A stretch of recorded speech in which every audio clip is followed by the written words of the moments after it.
Sebagai awal untuk materi kita hari ini, kita akan membahas mengenai struktur dan tata nama senyawa ether dan ether siklik. Jadi ada nanti yang disebut dengan ether, ada yang disebut dengan ether siklik.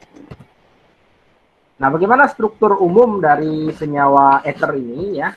Saudara bisa perhatikan di slide bahwa ether ini merupakan suatu senyawa yang mana molekulnya memiliki satu buah atom oksigen, ya ini kuncinya, N oksigen atom, satu buah atom oksigen, di mana pada atom oksigen tersebut terikat dengan dua buah atom karbon.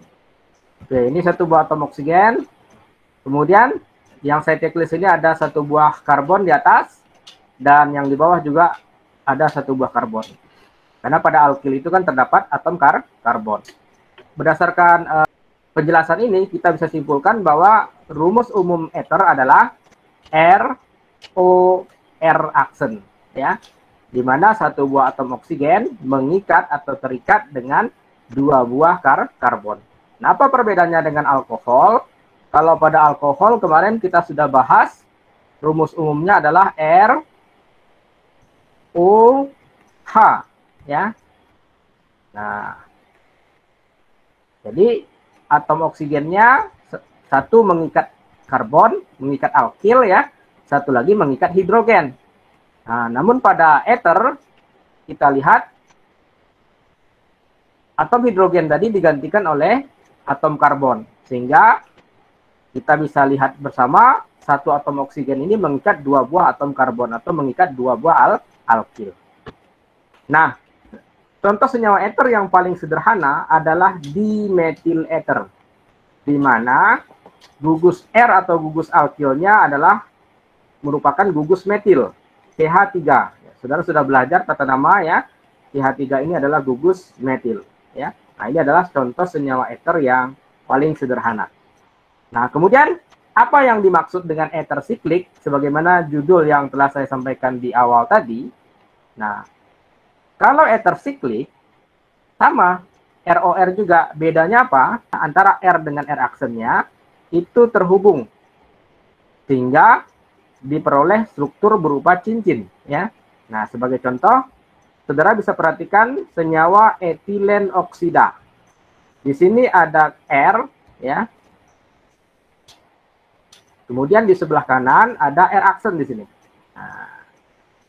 Nah, sudah kita bisa perhatikan itu apa?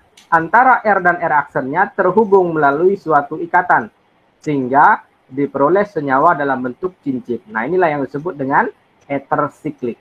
Nah, jadi yang akan kita bahas di sini adalah tata nama ether dan juga ether siklik. Nah, contoh ether siklik adalah senyawa etilen oksida. Nanti kita akan pelajari bagaimana cara menamainya. Dan contoh lainnya adalah senyawa tetrahidrofuran atau yang biasa disingkat dengan THF. Nah, jadi ini adalah dua contoh senyawa ether siklik. Bagaimana tata nama IUPAC untuk ether? Ya, kalau kemarin ketika saudara belajar tata nama alkohol ya, itu kan berasal dari kata nama alkana ya. Nah, jadi alkana kalau pada alkohol diubah menjadi apa? Alkanol ya. Jadi alkanol ya. Nah, jadi kalau metana jadinya ana diubah jadi anol ya, metanol. Etana ya, kita lihat nih A-nya diubah menjadi ol. Propana A-nya diubah jadi ol, sehingga disebut propanol.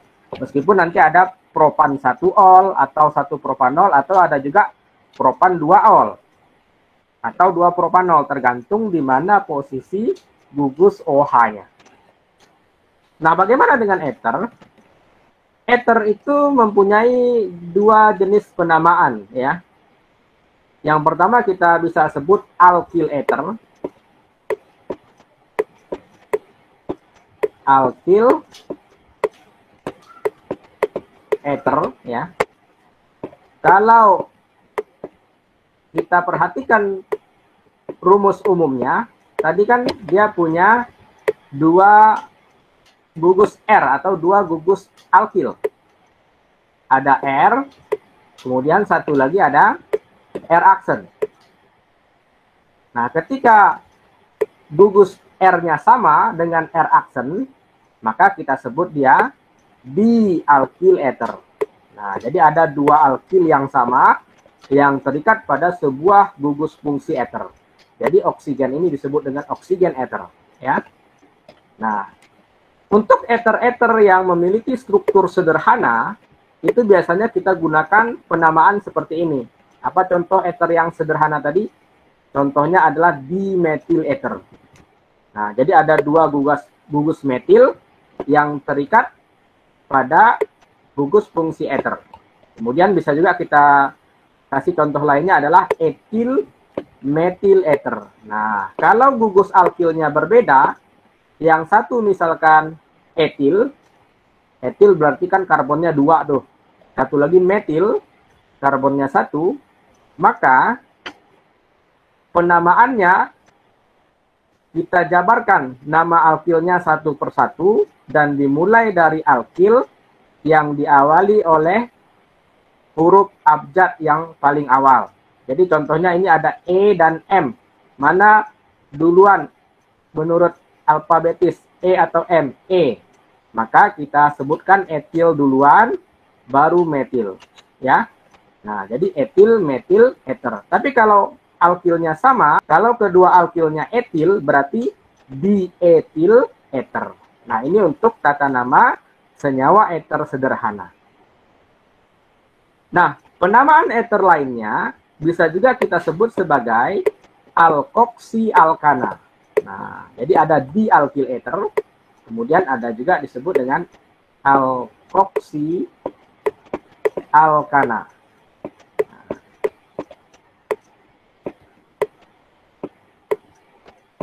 Nah, pada kasus ini ya, kita memandang suatu senyawa ether yang memiliki dua alkil tadi, ada R dan R aksen. Kita anggap dia yang satu sebagai alkoksi dan yang satu lagi R-nya sebagai alkana. Nah, yang mana yang alkoksi? Yang alkoksi adalah yang karbonnya lebih pendek, sedangkan yang alkana adalah yang jumlah karbonnya lebih banyak, ya. Nah, sebagai contoh, kalau kita punya senyawa seperti ini di bawah ini ya, ada R, O dan R aksen. Yang R saya anggap yang di sebelah kiri R. Ada berapa karbon di R? Ada satu karbon. Sedangkan di R aksen ada dua karbon. Jadi di sini ada satu karbon, ada dua karbon. Dalam kasus ini, mana yang kita jadikan sebagai alkoksi dan yang mana yang kita jadikan sebagai alkana? Nah, kita ikut aturan yang di sudut kanan atas itu. Yang disebut alkana itu yang jumlah C-nya lebih banyak. Berarti yang di sebelah kanan ini adalah alkananya. Ada berapa banyak karbon pada alkil yang akan kita sebut sebagai alkana? Ada 2. Maka untuk alkananya kita sebut sebagai etana karena terdapat 2 atom karbon di sini. Nah, jadi kita sebut sebagai etana. Makanya di tabel ini coba lihat tuh etana, ya. Nah, yang di sebelah kiri karena terdapat 1 karbon ya, jumlah karbonnya lebih sedikit, kita jadikan dia sebagai alkoksi. Maka di sini kita jadikan dia sebagai alkoksi. Alkil ingin kita ubah menjadi alkoksi. Berarti kalau karbonnya 1 kan metil tuh. Nah, maka metil berubah menjadi metoksi. Nah, makanya namanya adalah metoksi etana. Nah, nanti kita akan pelajari lebih detail terkait tata nama ini. Nah, penamaan alkoksi alkana ini biasanya digunakan untuk ether yang memiliki lebih dari 1 gugus fungsi ether atau senyawa eter yang juga mengandung atau memiliki gugus fungsi lain. Maka dalam hal ini kita gunakan tata nama alkoksi alkana. Tapi kalau untuk struktur eter yang sederhana, nanti kita akan pelajari sama-sama, itu lebih banyak digunakan tata nama alkil eter atau dialkil eter. Nah, kita lihat mengenai tata nama eter dan eter siklik dengan lebih dalam ya. Aturan yang pertama di sini di buku ini disebutkan eter yang sederhana, simple eter, senyawa eter dengan struktur yang sederhana, artinya hanya terdapat satu gugus fungsi eter, tidak ada gugus fungsi yang lain. Itu diberikan nama sebagai berikut ya. Nah, sudah bisa perhatikan. Jadi kedua gugus yang terikat pada oksigen, pada atom oksigen, itu disebutkan berdasarkan urutan abjad atau secara alfabetis.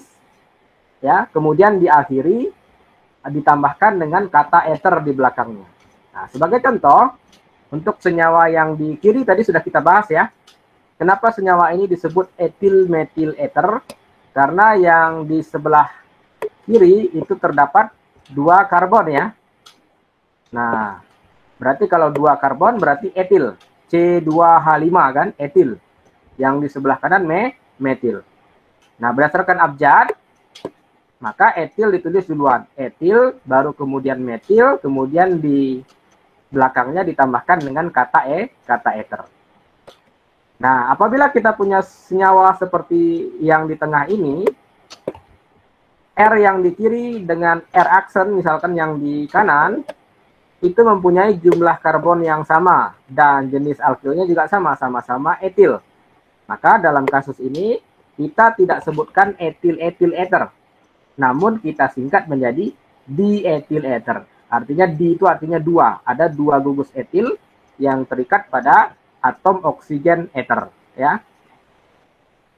Nah, kemudian yang di sebelah kanan, di sini kita identifikasi terlebih dahulu mana atom oksigennya. Nah, kalau kita perhatikan ini atom oksigennya. Nah, kalau kita perhatikan tuh di sebelah kiri ada C6H5. C6H5 ini adalah fenil. Ya. Nah, kemudian di sebelah kanan ada tersier butil. Nah, kenapa disebut tersier butil nih? Karena atom karbon yang terikat dengan oksigen ini adalah atom karbon tersier. Saya rasa saudara pasti sudah dikenalkan kemarin terlebih dahulu dengan jenis-jenis karbon ya. Ada yang disebut dengan karbon primer, ada karbon sekunder, ada karbon tersier ya. Nah, nanti dibaca lagi. Kenapa disebut butil? Karena pada alkil ini terdapat 4 karbon. Ya. 1 karbon yang di tengah itu ada 3 buah metil di atas, di kanan, dan di bawah. Jadi kalau ada 4 kan butil jadinya, butana. Kalau alkil jadinya butil. Nah, karena dia tersier butil. Sehingga disebut tersier butil fenil eter. Nah, kemudian ada isopropil metil eter. Nah, jadi ini ada metil, kemudian di sini ada isopropil. Nah, propil, kenapa propil nih? Ada 3 buah karbon. Nah, karena dia terikat pada karbon yang di tengah, itu disebut isopropil. Nanti bandingkan antara propil dengan isopropil. Bisa searching di Google, tahu saudara nanti perbedaan antara propil dan isopropil. Ya, saya rasa juga sudah dijelaskan ketika membahas tentang tata nama senyawa hidrokarbon. Nah, kemudian yang selanjutnya ada metil fenil ether. Mana duluan abjadnya nih? Metil duluan ya. Metil duluan, baru fenil. Nah, yang mana yang metil? Yang ini ya. Metil, kemudian yang ini fenil ya. C6H5 tadi kalau dijabarkan strukturnya seperti ini. Nah, kemudian ada etil fenil ether. Yang mana nih yang etil? Ini ya. Ada 2 karbon, etil, kemudian ini fenil. Nah, jadi disebut etil fenil ether. Nah, itu beberapa contoh tata nama senyawa ether yang sederhana ya, sehingga kita sebutkan dia sebagai alkil ether atau dialkil ether. Nah, apabila kita punya senyawa ether dengan struktur yang lebih kompleks ya, biasanya kita menggunakan tata nama IUPAC alkoksi alkana tadi ya. Nah, jadi tata nama IUPAC ini digunakan untuk ether dengan struktur yang lebih complicated dan untuk senyawa-senyawa yang mengandung lebih dari satu gugus ether. Nah, kita lihat contohnya ya. Di sini kita punya senyawa 2-metoksipentana. Nah, kenapa ini disebut 2-metoksipentana? Kita perhatikan pada salah satu gugus R-nya atau gugus alkilnya itu terdapat 5 karbon ya. Jadi yang ini kan hanya ada 1 karbon nih. Yang di atas ada 5 karbon. Kita hitung. Dari mana penomoran nomor satunya? Dari kiri atau dari kanan? Dari ujung karbon, ujung rantai induk ya, yang paling dekat dengan posisi atom oksigen ethernya.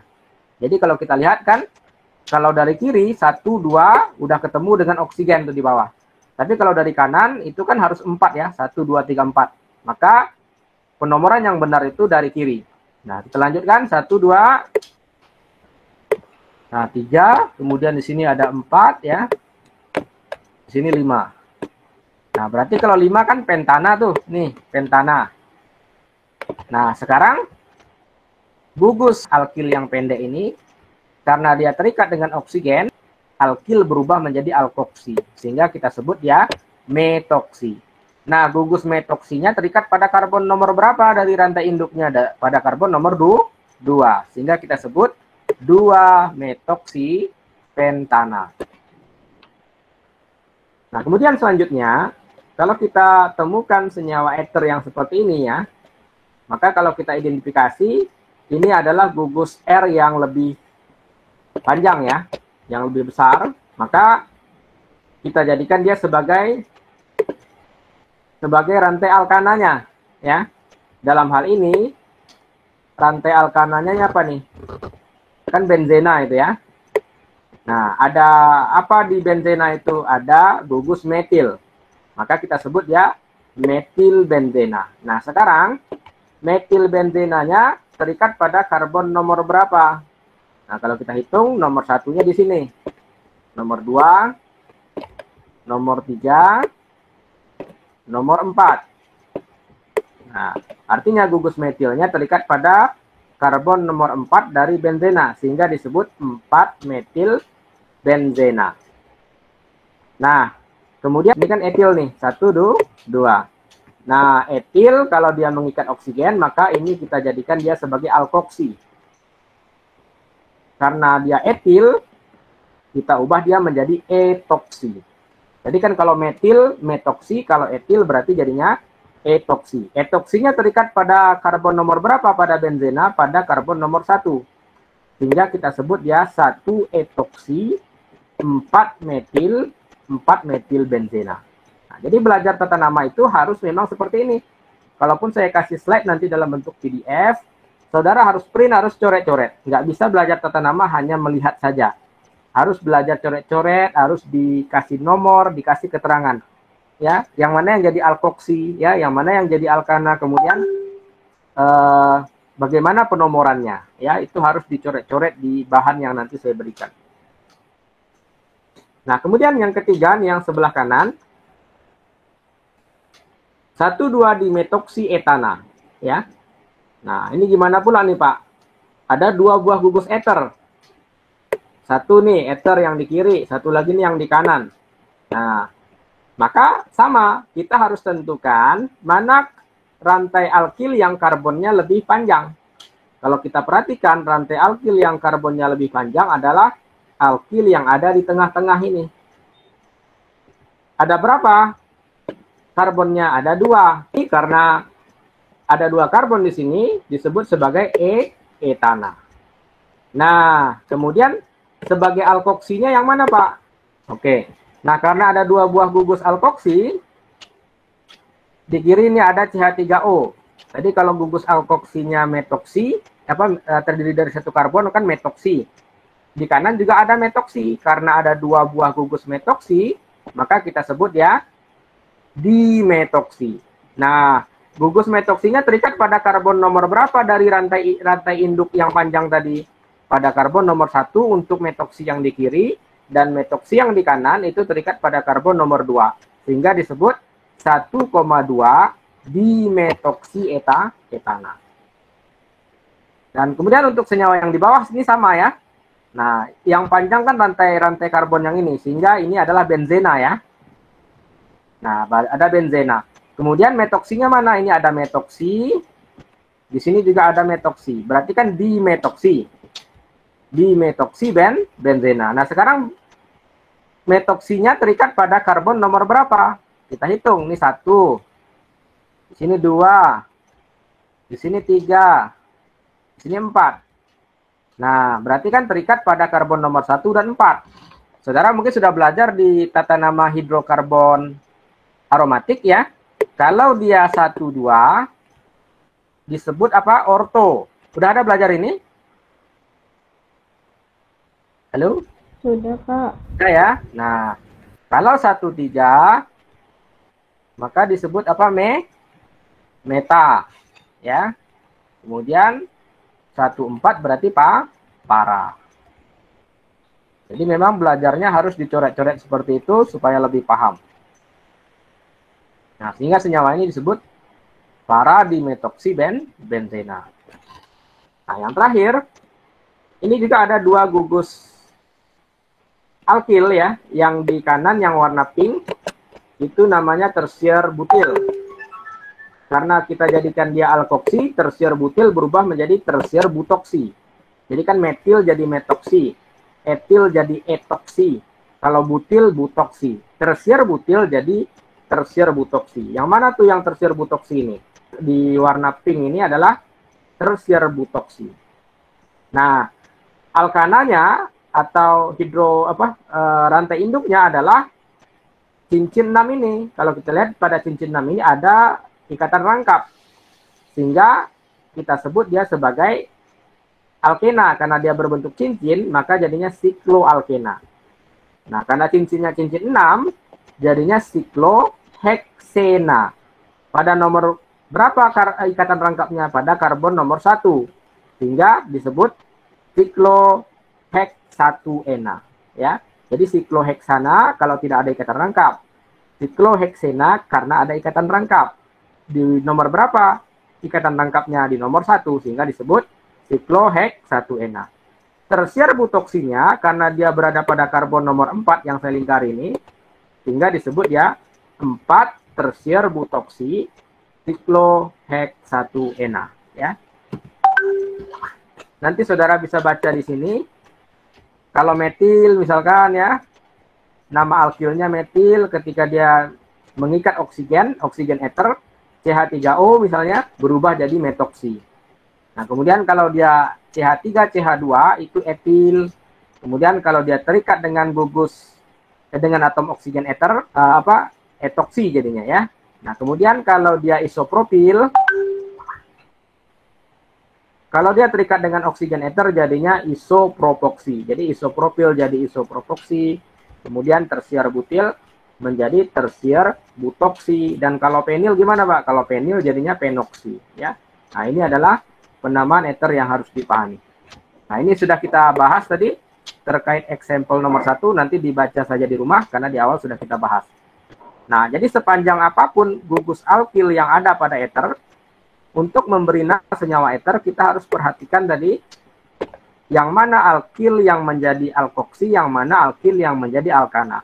Alkil yang menjadi alkana adalah yang jumlah karbonnya lebih banyak ya, atau yang rantai karbonnya lebih panjang. Nah, kita perhatikan contoh yang di bawah ini. Di kiri itu ada 5 karbon. 1, kemudian di sini 2, ya. Di sini 3. Di sini 4, ya. Nah, di sini 5. Sementara di kanan hanya ada 3 karbon. 1, ya. 2, 3. Berarti yang sebagai alkana adalah yang 5 karbonnya. Berarti kalau 5 itu kan alkananya pentana. Nah, berarti pentananya sebagai alkananya ya. Nah, alkil yang 5 karbon ini sebagai alkananya, pentana. Nah, alkil yang jumlah karbonnya lebih sedikit itu sebagai alkoksi. Karena dia 3 karbon, kita sebutkan propil. Kalau dia mengikat atom oksigen, maka propil menjadi propoksi. Sehingga namanya adalah propoksi pentana. Nah, kenapa disebut 1 propoksi pentana? Nah, ini gugus propoksi yang saya lingkari ini. 3 karbon mengikat oksigen kan propoksi. Itu terikatnya pada karbon nomor 1 ya. Nah, sehingga disebut 1 propoksi pentana. Nah, sekarang saatnya soal rebutan. Siapa yang bisa menjawab soal nomor 1? Silahkan sebutkan namanya dengan jelas, baru menjawab soal. Tidak boleh langsung jawab tanpa sebut nama. Hari ini izin menjawab, Pak. Oke, hari ini. Gimana jawabannya? 2-metoksibutana, Pak. Ya, betul ya. Betul jawabannya 2-metoksibutana ya. Nomor 1, di sini nomor 2, nomor 3, nomor 4 ya. Nah, karena ada 4 karbon butana, kemudian ini karena 1 karbon yang mengikat oksigen, ini namanya metoksi, sehingga disebut 2-metoksibutana. Nah, nomor 2 siapa yang mau jawab? Irma, Pak. Silakan Irma. 1-metoksisiklopentanah, Pak. Ya, 1-metoksisiklopentanah. Nah, karena ini adalah siklopentana ya. Jadi karena ada 5 karbon, berarti dia jadi rantai induknya. Jadi siklopentana karena dia cincinnya siklik, rantai siklik ya, atau rantainya berbentuk cincin. Nah, pada cincin itu terdapat gugus metoksi. Nah, sebenarnya dalam kasus ini siapa Irma, tidak perlu kita sebut 1-metoksisiklopentanah. Kenapa Irma? Karena dimanapun metoksinya Irma letakkan, mau di kanan, mau di atas, di kiri, di bawah, namanya sama nggak? Sama, Pak. Sama ya, jadi tidak perlu kita sebutkan 1-metoksisiklopentanah. Kecuali nanti di karbon nomor 2 ada gugus lain. Nah, baru perlu kita sebutkan metoksinya di nomor berapa. Jadi cukup metoksisiklopentanah. Yang di atas kenapa perlu kita sebutkan 2-metoksibutana? Karena kalau kita pindahkan ke kiri misalkan, kan berubah jadi 1-metoksibutana ya. Nah, jadi itu tata nama yang juga harus diperhatikan ya aturannya. Oke, soal yang nomor 3 dan nomor 4 ini karena menggambar struktur, silahkan nanti dijawab di rumah ya. Nah, mana tahu nanti dikeluarkan di soal tugas atau bisa jadi nanti di kuis juga dikeluarkan ya. Nanti kita lihat aja apakah di kuis atau di tugas pertanyaannya dikeluarkan. Oke, nah itu untuk tata nama ether. Nah, sekarang bagaimana dengan ether siklik? Sebagaimana yang tadi kita sudah lihat sama-sama di awal ya. Ada ether siklik. Jadi untuk ether siklik, penamaannya dapat dilakukan dengan beberapa cara ya. Yang pertama, kita kasih awalan oksa ya. Kenapa diberikan awalan oksa? Untuk mengindikasikan adanya 1 buah atom oksigen yang menggantikan gugus CH2. Nah, bingung? Kalau bingung saya kasih contoh. Contoh, ketika saudara belajar tata nama hidrokarbon, kalau dia berbentuk cincin, di mana cincinnya itu terdapat 3 karbon, maka namanya apa ini? Ya siklopropana saja ya. Nah, jadi ini namanya siklopropana. Kan kalau 6, sikloheksana. Siklo itu menunjukkan dia strukturnya memiliki struktur cincin. Ya, jadi karena ada 3 karbon kan propana, bentuknya cincin, maka disebut siklopropana. Nah, bagaimana dengan penamaan ether siklik? Kalau kita perhatikan, ada nggak kesamaan struktur siklopropana dengan struktur yang di sebelah kanannya? Ada kesamaan nggak? Ada ya, cincinnya sama-sama 3, ya kan? Terdiri dari 3 atom. Tapi bedanya apa? Karbonnya ada 2, ya kan? Tapi cincinnya 3. Kalau kita kasih nomor 1, 2, 3. Kan 3 atomnya dalam cincin. Siklopropana juga 3. 1, yang di kanan 2, yang di kiri misalkan 3. Nah, perbedaannya apa? Pada senyawa ether siklik yang ada di kanan itu, 1 atom karbon yang awalnya ada di cincin digantikan dengan 1 atom oksigen. Sehingga senyawa itu disebut oksa awalannya. Artinya, menandakan apa oksa ini? Ada 1 karbon pada cincin. Cincin apa? Cincinnya cincin siklopropana tadi. Karena ada 1 karbon yang digantikan oleh atom oksigen ether, sehingga disebut sebagai oksa siklopropana. Nah, sekarang kita lihat senyawa yang di kanan. Kalau cincin 4 kan berarti siklo apa? Siklobutana. Nah, kenapa yang di kanan ini namanya oksa siklobutana? Ada 1 atom oksigen di sini yang menggantikan salah 1 gugus CH2 yang ada pada cincin siklobutana. Nah, kan kalau kita hitung nih 1, 2, 3, 4, ya. Nah, sehingga disebut oksa siklobutana. Nah, kalau 5 berarti ya tinggal oksa di depannya siklopentana. Nah, sekarang bagaimana kalau dalam suatu cincin terdapat 2 atom oksigen yang menggantikannya? Nah, sekarang cincinnya cincin berapa itu? Cincin 6 atau cincin 5?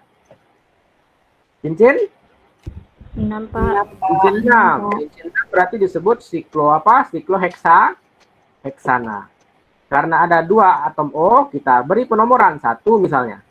2, 3, 4. Nah, oksanya karena ada 2 jadi dioksa. Karena ada 2 oksa, 2 oksigen, dioksa. Oksigennya terletak pada karbon nomor berapa, menggantikan posisi karbon nomor berapa, nomor 1 dan nomor 4 ya. Sehingga disebut 1,4 dioksa sikloheksana. Nah, ini untuk tata nama IUPAC untuk senyawa ether siklik. Nah, namun senyawa-senyawa ether siklik ini selain dia mempunyai nama IUPAC ya, ada juga penamaan atau tata nama umum atau nama dagang ya. Nah, seperti senyawa oksa siklopropana. Itu lebih dikenal dengan nama oksirana. Jadi ketika suatu senyawa ether siklik terdiri dari 3 cincin ya, 3 member ether artinya 3 atom yang ada pada cincinnya, maka dikenal dengan oksirana. Atau nama lainnya adalah epoksida. Jadi cincin 3 ini dikenal dengan nama epoksida. Maka nanti saudara akan membaca beberapa buku, dia mungkin lebih familiar menggunakan nama epoksida ketimbang oksa siklopropana. Atau nama lainnya adalah oksirana, atau bisa juga kita sebut etilen oksida. Nah, kenapa disebut etilen? Karena sebenarnya pada cincin ini karbonnya ada 2. 2 kan etena. Etena itu nama lainnya etilen. Ada 1 oksigen sehingga disebut etilen oksida. Ya, ini nama dagang ini kadang-kadang kita memang harus hafal karena tidak ada polanya. Tapi kalau nama IUPAC kayak oksa tadi, oksa siklopropana, oksa siklobutana itu ada pola yang bisa kita pelajari. Tapi kalau nama dagang ini lebih baik diingat saja ya, dihafal. Kalau nama IUPAC itu ada polanya yang bisa kita cukup paham satu hal, nanti bisa kita turunkan pemahamannya untuk menamai senyawa-senyawa lainnya. Nah, oksa siklobutana itu disebut juga oksetan. Nah, kan bingung tuh, oksetan apa tuh Pak ya? Itulah nama dagangnya. Kemudian oksa siklopentana disebut juga tetrahidrofuran. Nah, tetrahidrofuran yang di sebelah kanan ada 1,4-dioksan, itu banyak digunakan sebagai pelarut dalam sintesis berbagai macam senyawa organik yang nantinya akan saudara pelajari, ketemu di semester 3, nanti ada mata kuliah sintesis organik. Nah, jadi ada beberapa pelarut yang dapat digunakan untuk mensintesis beberapa senyawa obat. Salah satunya adalah THF, tetrahidrofuran, dan juga 1,4-dioksan. Oke, Ada soal rebutan lagi. Kalau anisol itu apa? Nama lainnya? Nama IUPAC-nya apa? Metoksibenzena. Ini benzena. Kalau anisol berarti metoksibenzena. Ya. O CH3 ya. Nah, 3 bromo. Berarti ini kan nomor 1 nih. Nomor 2, nomor 3. Berarti di nomor 3 kita letakkan di sini gugus BR. Nah, jadi ini struktur 3 bromo anisol ya. Nah, kemudian 2 metil oksirana. Siapa masih ingat oksirana ini ether siklik yang cincinnya ada berapa? Terdiri dari berapa atom cincinnya? Oksirana. Barusan kita bahas. 3, Pak. Karena 3 kan ini nih oksirana namanya nih. Sekarang ada metil. Di nomor berapa metilnya? Nomor 2. 2 metil oksirana. Kita kasih nomor oksirananya. Nomor 1 dimulai dari atom oksigen. 1, 2, 3. Pak, boleh nggak 2-nya di sebelah kiri? Ya sama aja ya. Mau 1, 2, 3-nya putar ke kanan atau putar ke kiri ya sama aja. Nah, di nomor 2 ada metil. Kita letakkan di sini CH3. Nah, maka ini namanya 2 metil oksirana. Nah, selanjutnya 3 etil furan. Furan tadi ada berapa cincin furan? Jadi furan itu cincin 5 ya. Oke. Nah, kita kasih nomor 1, nomor 2, kemudian nomor 3. Nah, dia 3 etil furan. Berarti di nomor 3-nya etil ya, ada etil. 1, etil itu kan CH2, 1 CH3 ya. Nah, jadi itu tata nama untuk ether dan ether siklik. Nah, sejauh ini apakah penjelasan saya bisa dipahami mengenai tata nama ether dan ether siklik? Insya Allah paham, bisa, Pak. Nah, nanti kalau masih ada yang ragu-ragu, dibaca lagi slide-nya, kemudian ditonton lagi rekaman videonya ya. Nanti rekaman ini akan saya share juga.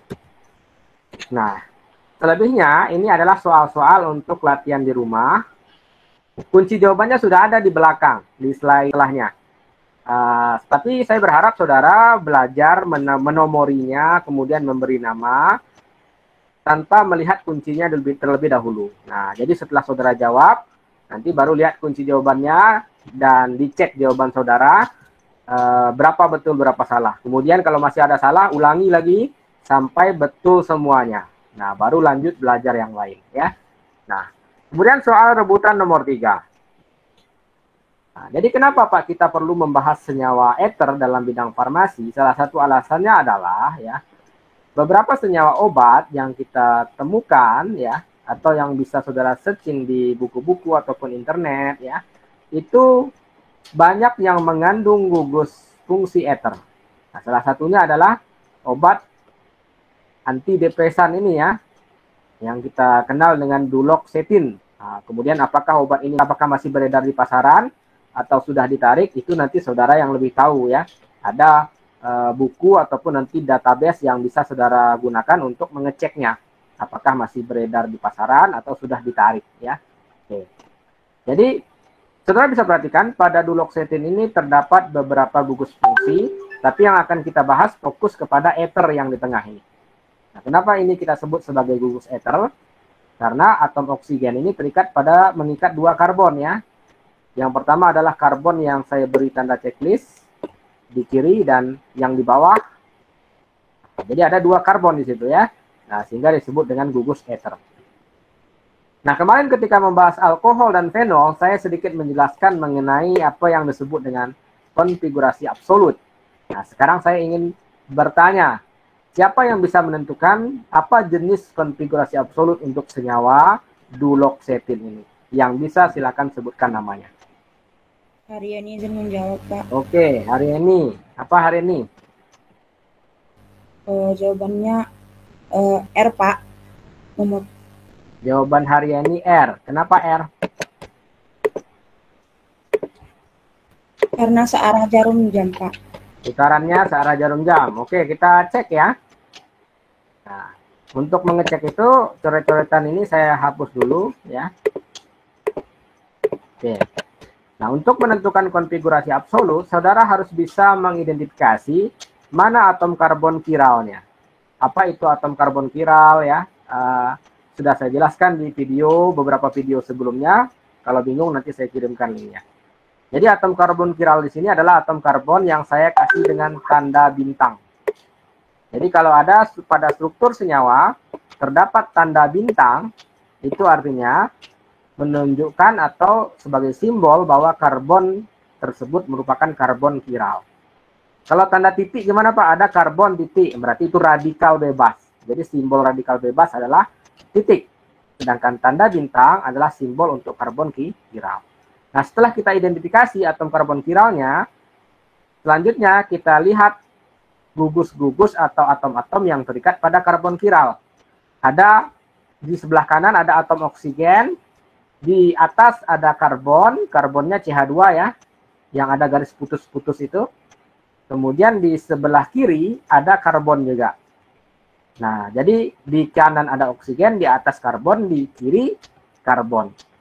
Mana yang lebih prioritas, oksigen atau karbon? Kita bisa lihat dari nomor masanya. Oksigen memiliki nomor massa 16, sedangkan karbon 12. Nomor massa oksigen lebih besar. Berarti kita sebut dalam hal ini oksigen lebih prioritas. Kita kasih nomor 1 di sini.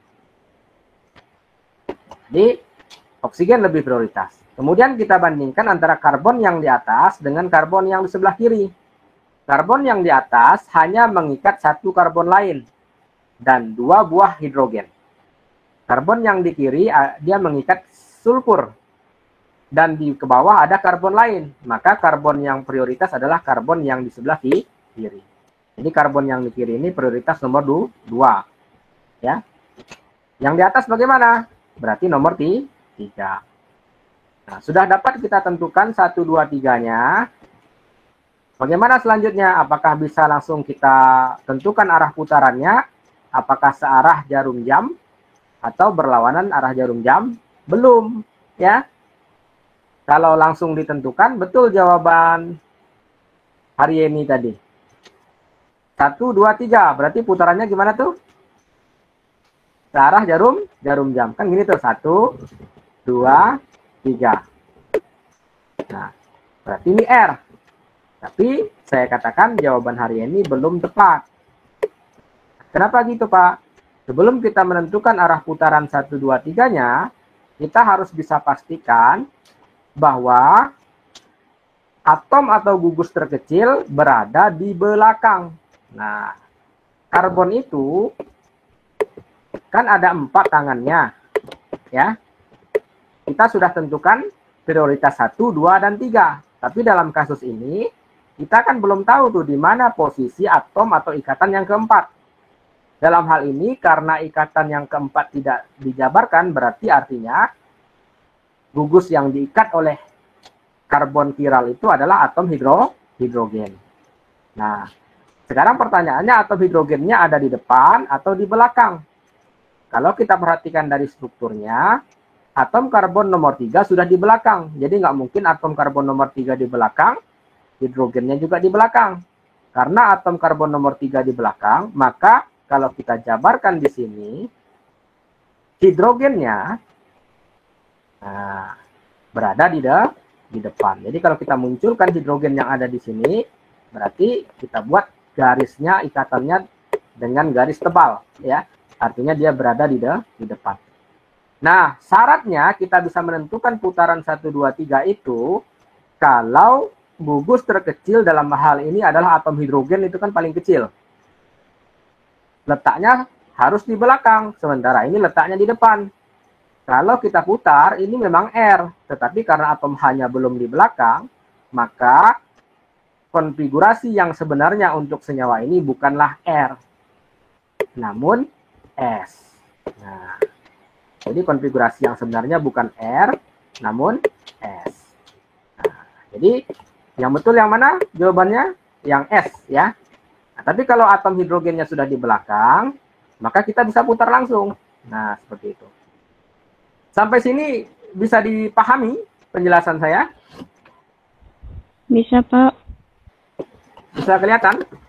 Saya besar lagi nih. Tuh. Atom C chiralnya mana nih? Yang ini ya tadi. Karbon 12 ini ya. Yang ada nomor karbon 12. Ini chiral nih yang saya tunjuk ini. Oksigen tadi nomor 1 kan? Ya. Oksigen nomor 1. Karbon yang ada dekat S yang warna kuning. Yang kuning ini S. Ini nomor 2. Karbon yang di belakang kan nomor 3 tuh. Nah, kalau saudara putar 1, 2, 3 itu kan searah jarum. Ini kenapa salah? Karena dalam kasus ini atom H-nya coba lihat nih. Yang putih kecil ini. Ada di depan. Artinya yang berhadapan langsung dengan saudara. Karbon yang putus-putus itu yang ini, itu di belakang. Tahu dari mana di belakang? Kita coba posisikan begini. Tertutup nggak karbonnya? Tertutup. Berarti hidrogen di depan. Karbon yang abu-abu itu di belakang.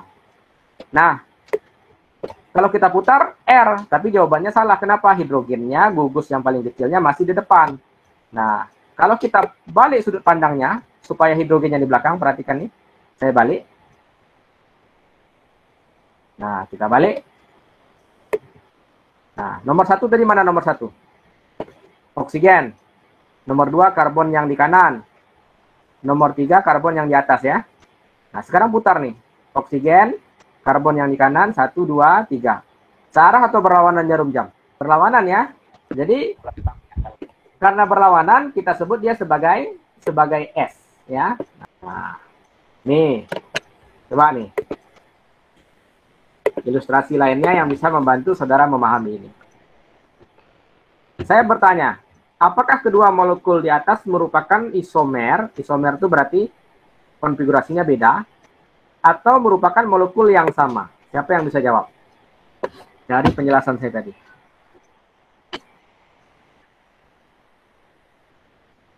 Isomer atau molekul yang sama?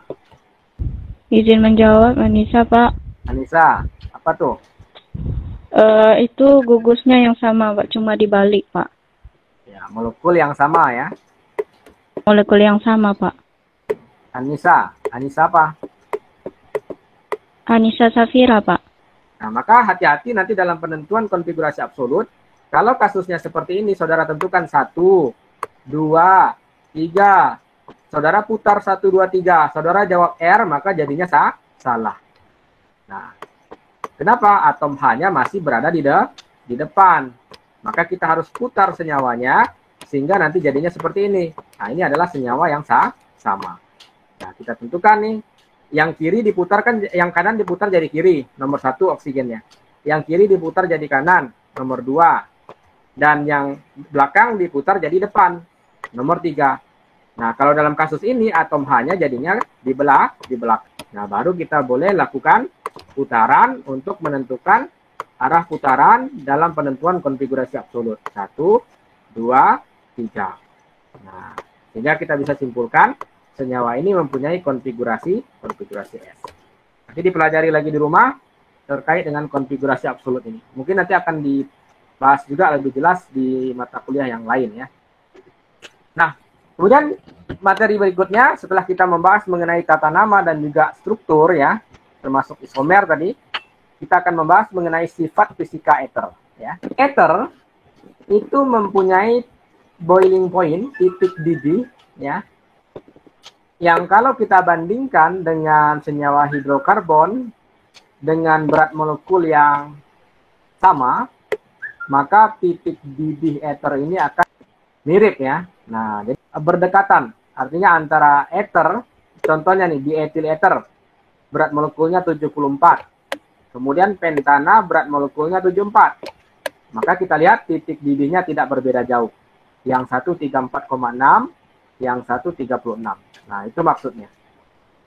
Namun apabila kita bandingkan dengan alkohol yang kemarin kita bahas, di sini disebutkan alkohol mempunyai titik didih yang lebih tinggi dibandingkan dengan ether maupun hidrokarbon. Jadi kalau kita bandingkan hidrokarbon, ether, alkohol, maka senyawa alkohol titik didihnya lebih tinggi. Dalam hal ini, sebagai contoh, ya, yang di bawah ini, yang digambar ini, etanol. Ada berapa karbonnya nih pada etanol? Ada 2 karbon. Titik didihnya berapa? 78 derajat Celcius. Ether karbonnya juga dua nih. Satu di kiri, satu di kanan. Tapi kita perhatikan, titik didihnya sangat rendah sekali. Minus 25 derajat Celcius. Artinya, di metil ether ini pada temperatur ruang, ya, wujudnya apa itu? Nah, jadi coba diperhatikan ya. Kemudian propana, kita perhatikan nih titik didihnya minus 42, ya. Nah, jadi kalau titik didih itu alkohol lebih tinggi daripada ether dan alkana, ya. Nah, kenapa bisa begitu? Karena sudah dibahas juga di materi sebelumnya ya, di video yang di YouTube itu, bahwa pada molekul alkohol itu dia dapat membentuk ikatan hidrogen. Jadi antara sesama molekul alkohol dengan molekul alkohol yang lain ya, antara suatu molekul alkohol dengan alkohol yang lain, saya jelaskan di video yang kemarin, itu dapat membentuk ikatan hidrogen. Nah, sedangkan ether, antara molekul ether dan hidrokarbon ya, antara sesama molekulnya tidak dapat membentuk ikatan hidrogen. Nah, jadi dalam kasus ini yang bertanggung jawab terhadap tingginya titik didih alkohol ya, itu adalah karena ada ikatan hidrogen antara molekulnya. Sedangkan pada ether tidak bisa. Pada hidrokarbon juga tidak punya ikatan hidrogen antar molekulnya. Nah, kalau kita bandingkan dengan sesama ether, ini seperti halnya alkohol juga ya. Kalau kita lihat ether yang punya 2 karbon, titik didihnya minus 24. Tapi kalau yang punya 3 karbon, titik didihnya lebih tinggi ya. Yang 4 karbon, titik didihnya juga lebih tinggi. Artinya semakin panjang rantai alkil atau rantai karbon dari suatu senyawa ether, dan ini juga sebenarnya berlaku untuk alkohol juga ya, semakin panjang rantai karbonnya, maka titik didihnya akan semakin tinggi ya. Nah, karena itu kita bisa lihat datanya seperti ini ya. Nah, tadi kita sudah bahas alkohol dapat membentuk ikatan hidrogen dengan molekul alkohol yang lain. Ether tidak dapat ya.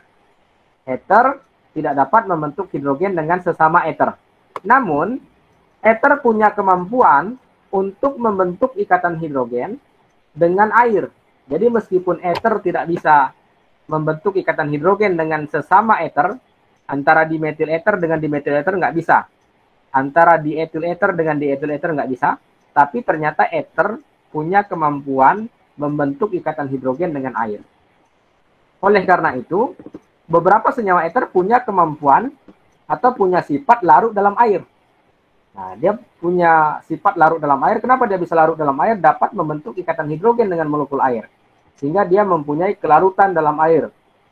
Nah, sehingga kalau kita perhatikan ya, nanti ada ether yang larut dalam air, ada juga yang tidak. Nah, yang tidak ini yang bagaimana nanti kita perhatikan. Nah, ini kita bandingkan ikatan hidrogen dapat terbentuk antara alkohol, ini alkohol ROH yang di kiri, dan ini yang di kanan juga ini alkohol ya, ROH.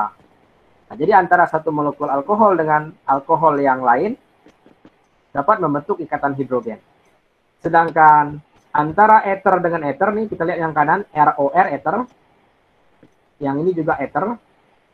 Nah, antara molekul ether dengan ether yang lain, no hydrogen bond. Kenapa? Karena ikatan hidrogen itu terbentuk antara atom hidrogen dengan atom oksigen yang bersifat elektronegatif. Nah, jadi kalau contohnya kita punya senyawa CH3OH ya. Nih, atom hidrogen yang terikat pada atom oksigen ini ketika dia ketemu dengan molekul lain, nah di sini oksigen, nah di sini CH3OH juga misalkan, CH3, ini OH ya. Nah, jadi atom hidrogennya dapat membentuk ikatan hidrogen dengan atom oksigen dari molekul metanol yang lain. Nah, jadi ini kita sebut ikatan hidrogen. Nah, pada ether kan tidak ada lagi H-nya. Kenapa tidak ada lagi H-nya? Karena hanya digantikan dengan R-aksen. R-O-R-aksen. Sehingga tidak dapat membentuk ikatan hidrogen dengan sesamanya. Nah, tetapi kalau kita campurkan alkohol dengan ether, itu juga dapat membentuk ikatan hidrogen. Berarti hidrogennya berasal dari alkohol nih, yang warna biru alkohol, yang warna hijau adalah ether. Jadi antara atom hidrogen alkohol dengan atom oksigen ether itu bisa membentuk ikatan hidrogen. Begitu juga antara ether dengan air, ya. Karena pada air kan ada H2O, ada hidrogennya, maka akan membentuk ikatan hidrogen dengan ether. Oke, ada soal rebutan. Urutkan molekul di bawah ini dimulai dari yang memiliki titik didih paling rendah. Mana yang paling rendah? Butana, Pak. Butana. Kemudian siapa yang jawab nih? Nggak ada namanya. Haryani, Pak. Haryani lagi yang jawab. Ini kelasnya Haryani aja isinya nih. Butana, siapa lagi? Ayo, selain Haryani. Nadia, Pak. Ah, Nadia. Apa lagi Nadia?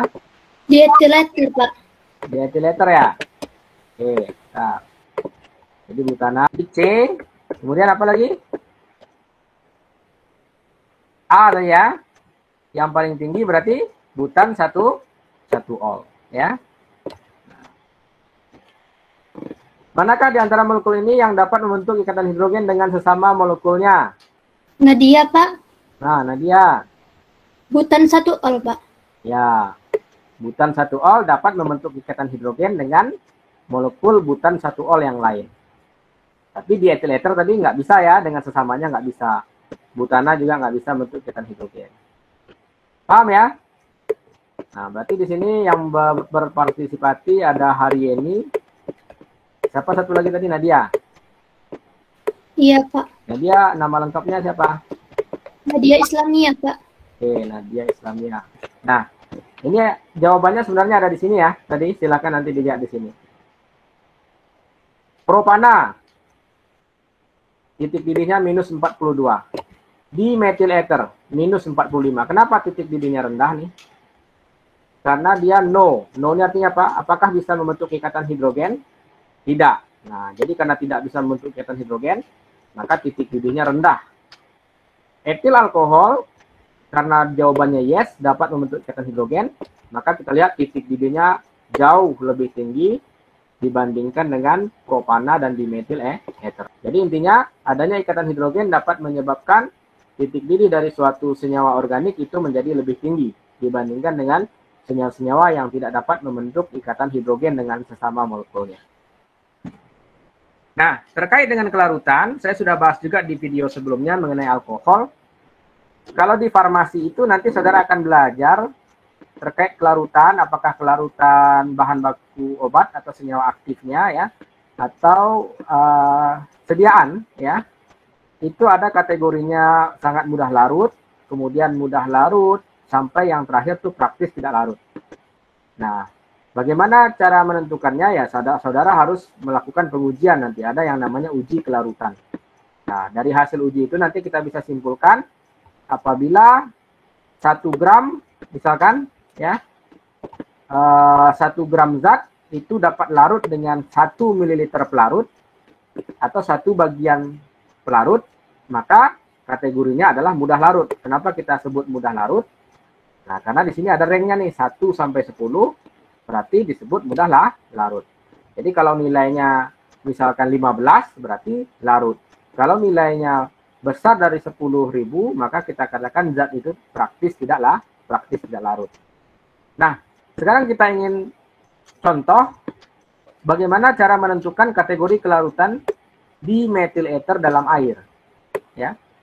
Berdasarkan literatur di metil ether ini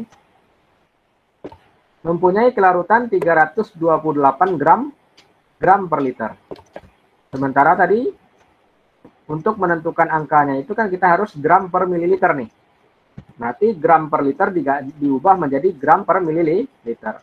328 gram, ya tetap kita tuliskan gram karena sudah gram ya. Yang liter ini kita konversi menjadi mililiter. Jadinya per 1000 mililiter. Karena 1 liter sama dengan 1000 mililiter. Nah, nanti saudara bagi 328 dibagi 328 kan sama dengan 1 gram.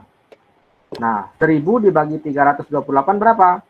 3,05 mililiter. Artinya, 1 bagian zat, dalam hal ini zatnya adalah dimetil ether, dalam 3, sekian mililiter pelarut. Maka kita lihat nih, kan 1 dalam 3 bagian. Nah, kita lihat ranknya 1 sampai 10 mudah larut. Maka kalau 3 artinya kategori kelarutan dari dimethyl ether ini adalah sifatnya mudah larut dalam air. Soal rebutan 5. Yang nomor 5 ini nanti digambarkan di rumah saja. Yang nomor 2, siapa bisa jawab yang nomor 2? Tentu dibagi dulu 0,3 gram kan per liter. Per liter itu kan sama dengan per 1000 ya. 1 liter kan 1000 mililiter. Nah, supaya kita dapat kesederhanakan jadi 1 gram, kan dia 1 gram dalam berapa bagian, gitu ya. 0,3 dibagi 0,3, 1. Maka karena 0,3-nya dibagi 0,3, 1000 dibagi 0,3. Berapa 1000 dibagi 0,3? 3.333 mililiter. Artinya 1 bagian di butil ether itu baru dapat larut kalau jumlah pelarutnya 3.333 bagiannya. Nah, yang mana tuh kategorinya tuh? Yang ini ya. Nah, apa tuh? Sangat sukar larut. Jadi kalau rentangnya 1000 sampai 10.000, maka dia sangat sukar larut. Nah, jadi semakin berambah jumlah karbon, maka kelarutannya semakin berkurang. Oke. Nah, terkait kegunaan, nanti silakan saudara baca di rumah ya. Di antaranya kegunaan senyawa ether itu dulu pernah digunakan sebagai anestetik, tapi sekarang sudah tidak lagi digunakan. Dulu pertama kali orang operasi itu tanpa obat bius ya. Nah, akhirnya kemudian digunakanlah nih di ethyl ether, baca yang nomor 4. Digunakan dalam operasi ya, pertama kali oleh Silong tahun 1842 ya. Nah, di rumah sakitnya namanya rumah sakit ini ya. Nah, Rumah Sakit Umum Massachusetts ya di Boston. Namun akhirnya karena ada sifat toksik ya, maka penggunaannya tidak lagi disarankan ya, akhirnya tidak boleh lagi digunakan. Sekarang sudah banyak sekali jenis-jenis anestetik atau obat bius yang lebih aman untuk digunakan dibandingkan dengan di ethyl ether ini. Namun pada beberapa pengujian, kalau nanti saudara penelitian di bidang farmakologi, kalau penelitiannya melibatkan membedah bagian organ dari mencit misalnya, nah itu kadang-kadang masih digunakan di ethyl ether. Jadi untuk membius hewan uji masih dibolehkan ya. Nah, beberapa senyawa ether seperti polyethylene oxide ini juga digunakan sebagai bahan baku dalam sediaan krim ya. Jadi polyethylene oxide ini kalau saudara baca nanti di literatur nama lainnya adalah PEG. Jadi kadang disebut PEO, polyethylene oxide ya, PEO, kadang disebut PEG. PEG itu apa? Polyethylene glycol ya. Jadi polyethylene glycol. Nah, beberapa senyawa ether ini juga merupakan bahan aktif pada beberapa sediaan tabir surya. Sudah perhatikan ini adalah gugus ethernya ya. Nah, di sini ada alkohol dan di sini nanti ada keton yang akan kita pelajari besok hari Rabu ya. Nah, jadi contohnya adalah oksibenzon atau benzopenon 3. Senyawa ini digunakan sebagai bahan aktif dalam beberapa sediaan tabir surya untuk memproteksi kulit dari paparan atau radiasi sinar matahari yang berlebihan. Kita tahu sinar matahari itu sangat penting sekali perannya dalam kehidupan ya. Bahkan energi dari sinar matahari itu diperlukan oleh tubuh. Namun apabila paparan yang disebabkan itu terlalu berlebihan ya, maka akan menyebabkan seperti kulit kemerahan ataupun rasa terbakar, rasa panas ya, ataupun bisa menjadi kulit menjadi lebih gelap. Oleh karena itu dibuatlah beberapa sediaan ini di mana nanti untuk mempelajari bagaimana formulasi dan lain-lain itu akan dibahas di mata kuliah lain pastinya. Nah, ini penjelasan terkait sunscreen itu nanti coba dipelajari. Nah, kemudian tidak hanya terkait dengan kosmetik ya, beberapa senyawa ether itu juga dilaporkan memiliki aktivitas antibakteri atau antibiotik ya. Contohnya adalah yang dilaporkan oleh si Corey ini ya, dari Harvard University. Saudara bisa perhatikan strukturnya itu, kalau kita hitung sangat banyak sekali gugus fungsi ethernya. Nah, nanti silakan di rumah dihitung. Mana tahu pas ujian saya tanya, ada berapa banyak jumlah gugus fungsi eter atau jumlah gugus fungsi alkohol yang terdapat pada senyawa ini. Jadi silakan dipelajari ya. Nah, ini senyawa-senyawa eter lainnya yang juga mempunyai potensi untuk dikembangkan sebagai senyawa obat. Dan kalau kita bicara, ada nggak obat-obatan yang memang sudah beredar di pasaran dan pada strukturnya terdapat gugus fungsi eter? Sangat banyak sekali. Sebagian mungkin sudah ditarik dari peredaran karena beberapa alasan ya. Sebagian lagi seperti kayak diphenhidramin itu sampai sekarang saya rasa masih dipakai ya. Nah, nanti silakan di searching mana yang sudah ditarik dari pasaran dan mana yang masih dipakai atau digunakan hingga saat ini. Jadi banyak sekali ya, mulai dari anestetik, anti tuberkulosis, antihistamin ya untuk alergi misalkan, anti diabetes, anti Alzheimer, antidepresan dan lain sebagainya. Kalau kita perhatikan pada strukturnya pasti terdapat gugus fungsi eter. Nah, ini peran penting eter itu ya sangat banyak kita lihat ya.